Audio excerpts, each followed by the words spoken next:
Halo, Halo. Assalamualaikum. Nggih. Waalaikumsalam warahmatullahi. Nggih, Mas Agus. Siap, Wonten dawuh. siap Gus Fakih, Sehat. KRT Wira Didingrat. Sehat. Sehat? Sehat, alhamdulillah baru datang sore tadi di Pasuruan. Oh, jenengan tempat tinggal di Pasuruan, oh, Gus? Saya tinggalnya di Pasuruan, lahir Pasuruan, tinggal di Pasuruan. Oh, saya kira di Jogja. Ternyata Pasuruan ya. Terahnya terahnya dari ayah Jogja, cuma ibu saya orang Pasuruan, jadi saya Siap, siap. lahirnya di Pasuruan. Ya, siap, siap. Berarti di wilayah basisnya anu ya. Gus, gini Gus. Saya baru saja ditelepon sama Pak Jenderal Siap. yang katanya panjenengan mendapatkan teror gitu dari mereka atas statement-statement tegas selama inilah terkait nasabah Alawi, terkait sejarah DNA dan lain sebagainya. Ini benar, Gus? Betul, kalau masalah teror itu sudah hampir setahun ini setelah saya menggaungkan membongkar kepalsuan mereka baik secara sejarah maupun DNA kan itu. Nah, kalau yang santrinya Taufik Segaf sendiri pernah ke rumah saya untuk mencoba melakukan persekusi. Cuma waktu itu kebetulan ada diskusi tim revolusi Pasuruan masalah budaya mau meluruskan aset-aset yang ingin mereka kuasai karena ada satu masjid peninggalan Muti Adiningrat I, putranya PB2 sebagai Adipati Pasuruan di tahun 1750-an itu sudah jatuh ke tangan mereka menjadi Masjid Asegaf. Nah gitu. Nah terus kemudian di situ juga ada ketua Yayasan Bujuk Batu Kolong dan saudara-saudara. Jadi ketika dia mau mempersekusi saya, dia membawa pengikut. Tapi kemudian ketika saya kasih logika dan argumen-argumen, dia kemudian saya tanya apa ente Sayyid, dia bilang enggak, anak ahwal gitu. Terus saya tanya lagi, kalau ente tidak terima kapan kita forum debat terbuka, ente bawa jagonya ente, terus kita nanti akan membawa kitab-kitab yang membuktikan bahwa nasab ente terputus. Enggak, anak tidak bisa baca kitab. Terus setelah itu pulang kan gitu. Nah, akhirnya setelah itu sering sudah bahkan sampai pernah sering kalinya ketika saya nggak ada di rumah. Tapi kalau saya pas ada di rumah itu yang saya tahu sendiri itu satu kali matikan lampu, terus kemudian kita telepon ke saudara-saudaranya istri, kan saya kan tinggal di rumahnya istri, di lingkungan kampungnya istri, muncul pada bawa senjata, tapi orangnya lari.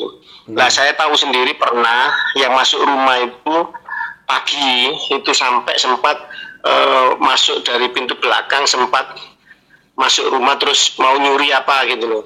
Terus kemudian saya kejar, terus barang yang dicuri itu handphone sama apa itu dibuang. Intinya kan sebenarnya dia kan tidak niat nyuri, mungkin nyari handphone itu untuk nyari info atau gimana, saya kurang paham.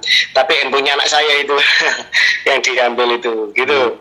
Lah ketika kemarin saya acara yang di Pasuruan yang heboh itu, yang Kiai sama Bagus Fadil ke sini kan saya iringi kan sampai ke Jember, Magetan, Tebu Ireng, Lamongan, Sunan Derajat sampai ke Jogja, Gosuat, Pleret itu Lah itu terjadi 4 kali insiden, 3 kali matikan lampu, yang 1 kali itu sampai gedor-gedor mau dobrak pintu itu. Jadi gitu. Ini saya tadi kaget dapat cerita dari istri. Selama saya di luar rumah 2 minggu ini istri nggak cerita, baru cerita setelah saya pulang. Jadi intinya gitu Mas Agus. Iya.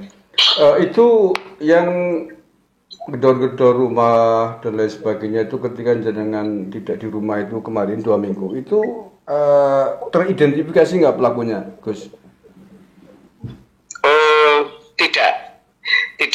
Tidak teridentifikasi karena yang pertama selalu jam 1:30 1:30 malam, dan di rumah saya kebetulan belum ada CCTV, dan di rumah itu istri itu ketakutan. Wong yang ada laki-laki itu hanya anak saya yang umur 3 tahun, yang lain perempuan semua. Jadi gitu. Tapi menurut dengan kira-kira siapa nih pelakunya? Apakah dari kelompok mereka atau lain? Jadi gini, untuk memastikan siapa pelakunya, yang jelas kalau masalah teror dan apa, sebagai mantan aktivis 98 tidak kaget menghadapi hal-hal seperti itu. Tetapi kan keluarga ini kan juga shock kan. Nah, untuk yang pernah datang ke rumah santrinya Taufik Segaf itu namanya Ja'far Al-Hadar, itu adiknya terkenal sebagai jadi gitu di kecamatan Winongan sini. Mengatakan lah mengacu kepada yang level lokal saja, namanya Gus Huda bin Abdul Qadir dari Bani Sakarudin yang kemarin kita kholi, yang saya ngundang Kiai Imad dan Tubagus Fadil itu aja pada tahun 2019 pernah hampir diciduk sama polisi atas suruhan Taufik Segaf, dan juga pernah hampir, untungnya kemudian waktu itu kiai-kiai Pasuruan pada merapat ya kan, dan akhirnya kemudian orang yang disuruh minta maaf, jadi gitu. Kok susah di situ ya?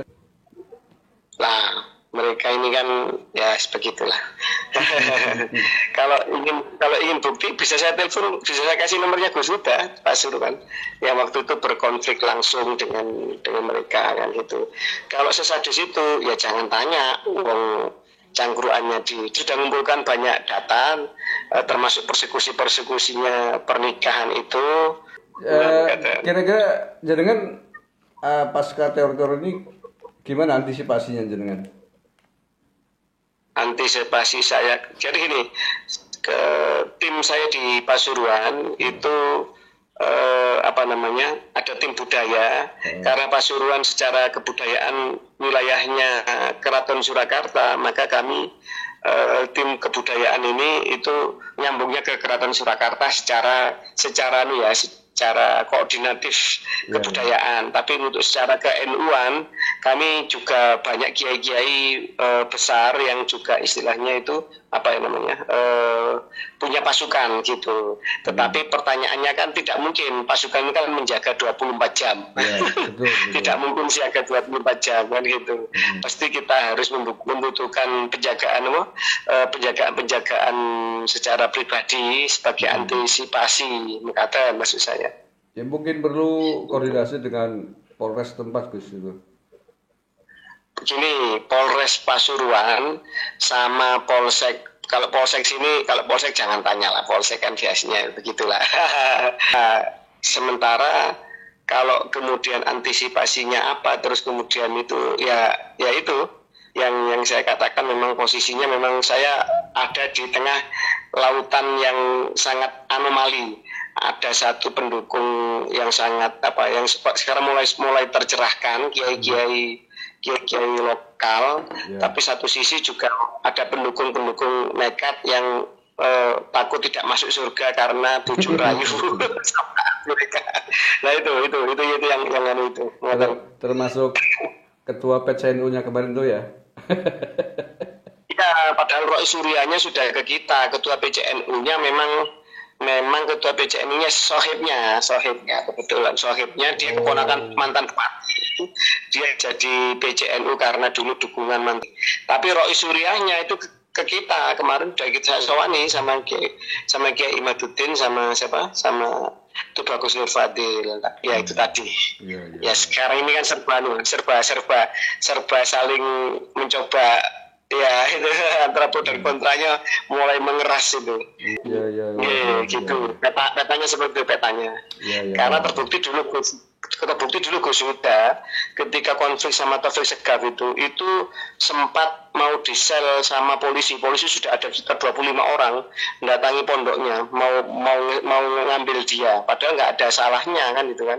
Terus yang pernikahannya Ali Maskur santri Sidogiri yang menikahi Sam Asegaf lah itu. Asegaf Tahlega itu kan sempat disel semalam sama polisi atas perintah Taufik Segaf di Polres jadi gitu. Jadi kuku mereka sudah sedalam itu ke tingkatan aparat ya gitu. Jadi kan dikontak langsung sama Taufik Segaf pernah Gus dalam kasus-kasus terakhir ini.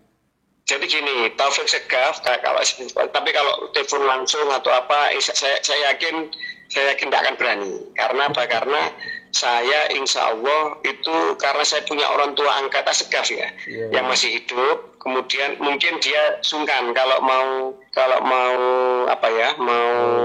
ngerecoki saya secara langsung, mungkin dia sungkan sama orang tua angkat saya yang Asegaf itu. Tapi dan yang kedua, saya banyak tahu rahasia-rahasia kelamnya para Habib terutama pernikahan mereka yang sangat tidak manusiawi di desa-desa. Itu kata. Oke lah Gus, jadi sebelumnya gini Gus, mohon maaf ini saya merekam telepon dengan jenengan ini. Kalau beberapa saya ambil untuk jadikan konten ya, maksudnya biar publik tahu ternyata mereka mainnya kok kurang ajar pakai model-model teror segala itu. Gimana kira-kira nanti beberapa yang tidak mungkin ditayangkan saya potong lah, itu nggak mungkin, itu kan. Oh ya betul. Tapi secara umum yang bentuk-bentuk teror tadi yang mungkin penting itu. Ini gimana aja? Boleh nggak apa ya? Boleh nggak apa-apa. Tapi intinya banyak di antara mereka sebenarnya yang baik, terus kemudian juga yang sudah istilahnya legowo lah, walaupun nggak jadi cucu Nabi nggak apa-apa, yang penting mengejar ketakwaan itu banyak sebenarnya. Termasuk yang kemarin itu ada screenshot sudah terima ya, seorang Mbak Alami perempuan dan pamannya yang Al-Habsyi yang tes DNA dan ingin mengakhiri polemik, kemudian ya sudahlah, kita terima bahwa ternyata kita secara DNA bukan nyambung ke keluarga Ahlul Bait Nabi, ya kita terimalah kan itu, dan biar selesai damai ya kan, nggak rame-rame. Ini banyak yang seperti itu sebenarnya, tapi ya yang cari makan dari agama dan kepentingannya perut, kalau nggak ngaku cucu Nabi khawatir nggak laku. Nah ini yang masih nasab dan nasib ya. Karena nasab menentukan nasib. Ya, salam kenal Mas Agus Ngapunten. Terima kasih banyak. Sami-sami Gus Wakih. Ini nanti saya sepil, saya edit yang mana yang perlu tidak perlu dipublik, mana yang aman gitu. Oh, nggih. Monggo. Mudah-mudahan doa Gus Wakih, matur nuwun. Sami. Monggo. Assalamualaikum. Waalaikumsalam warahmatullahi wabarakatuh.